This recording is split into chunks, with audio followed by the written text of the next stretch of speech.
想不想在2026年帮自己存到30万？这份分析就是为你量身打造的实战指南。我们的目标很简单，就是给你一个超清楚，而且马上就能开始做的计划。好，我们直接开始吧。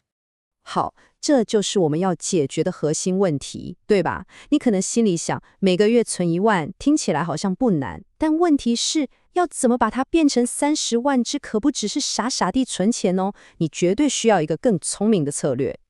OK， 在开始之前，我们得先搞懂一件事：2026年的游戏规则跟以前完全不一样了。过去那些你觉得很有用的理财方法，放到现在这个新的经济环境下，可能根本行不通，甚至还会有风险。所以，我们必须要有一套全新的打法。那到底是什么大转变呢？ No， 就是这个，美国要开始降息了。他们之前为了打通膨，升息升了那么久，现在总算要告一段落。这会发生什么事？这会让美国和台湾之间的利差缩小。那钱嘛，很自然的就会往台湾跑，结果就是新台币会变得越来越强势。所以咯，一个关键的选择题就来了。你看，一边是新台币资产，你不只可以赚到稳定的利息，还能顺便享受到台币升值带来的好处，也就是所谓的汇率红利。但另一边呢，是美元资产，虽然利息看起来很甜，但背后却藏着一个风险，就是你的利息可能会被汇损全部吃光光。这样看下来，你觉得该怎么选？好，我们再来深入聊聊这个问题。美元的高利率真的就像一个甜蜜的陷阱，看起来超诱人，但你如果一不小心跳进去，最后可能会让你得不偿失。你看，美元定存利率差不多有4%，是不是听起来超棒的？说真的，在现在的市场上非常有吸引力，也难怪那么多人会急着想把钱全部换成美金。但是陷阱就在这里，很多专业机构都预测，新台币一走强，你手上的美元资产就可能会有4%甚至更多的汇率损失。这就是最经典的赚了利差，赔了汇差。你辛辛苦苦赚来的那4%利息，一瞬间很可能就这样被汇损给完全抵消掉了。既然美元资产有风险，那我们的解决方案到底是什么？答案就是我们这次要隆重介绍的433稳健增长模型。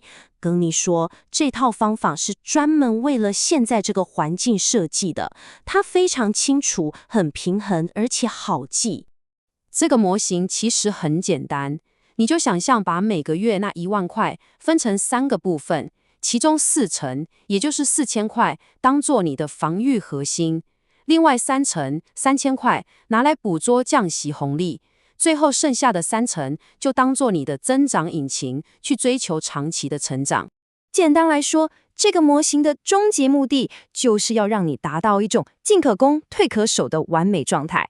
它有很稳定的基础，又能抓住市场上的大好机会，同时还能参与到长期的经济成长。你看，是不是一个非常平衡的策略？好的，我们来一步一步拆解它。首先呢，40% 的防御核心就是把钱投入高利活存，把它当成你的紧急备用金，确保你的生活很稳定。接着 30% 的降息红利部位是投资长天期的债券 ETF， 你可以把它想象成是政府或大公司发行的一篮子长期借据。为什么要买这个？因为利率下降的时候，旧债券的价格就会上涨，这可以说是2026年最确定的机会之一了。最后 30% 的增长引擎，我们投入市值型的股票 ETF， 这等于你一次就买进了市场上最大最强的那些龙头企业，直接搭上 AI 产业长期成长的顺风车。了解整个策略之后，下一步当然就是要怎么做嘛。别担心，我们已经帮你准备好一份精选的金融工具清单，让你一开始就能轻松上手。在我们公布有哪些工具之前，先快速复习一下背后的逻辑。我们选择 ETF， 也就是那种可以轻松买卖的一篮子资产。其中债券 ETF 的目的是在降息的时候赚价差，而市值型的股票 ETF 呢，则是为了让我们跟着那些 AI 龙头公司一起长期成长。逻辑很清楚吧？好了，不啰嗦，这里直接给你最精炼的工具清单。数位银行的部分，我们推荐联邦 New Bank， 因为它的新户利率真的非常高，很适合让你快速累积第一桶金。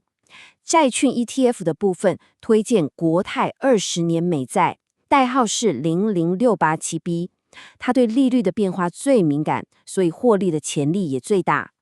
至于股票 ETF，我们推荐富邦台50，代号006208，它的成分股跟有名的0050几乎一模一样，但管理费更低，长期算下来可以省下不少成本哦。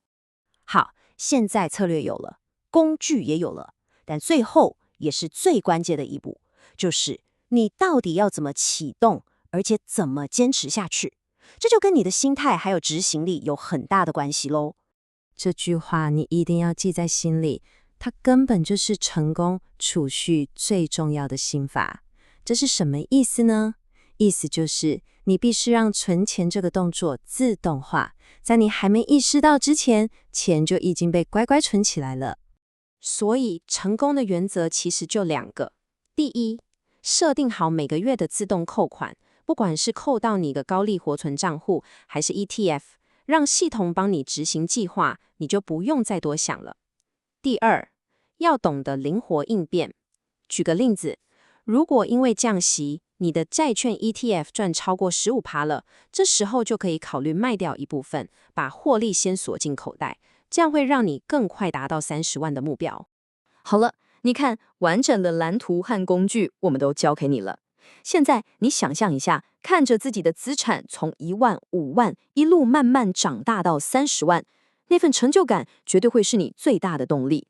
所以最后的问题很简单，你的30万里程碑打算什么时候开始呢？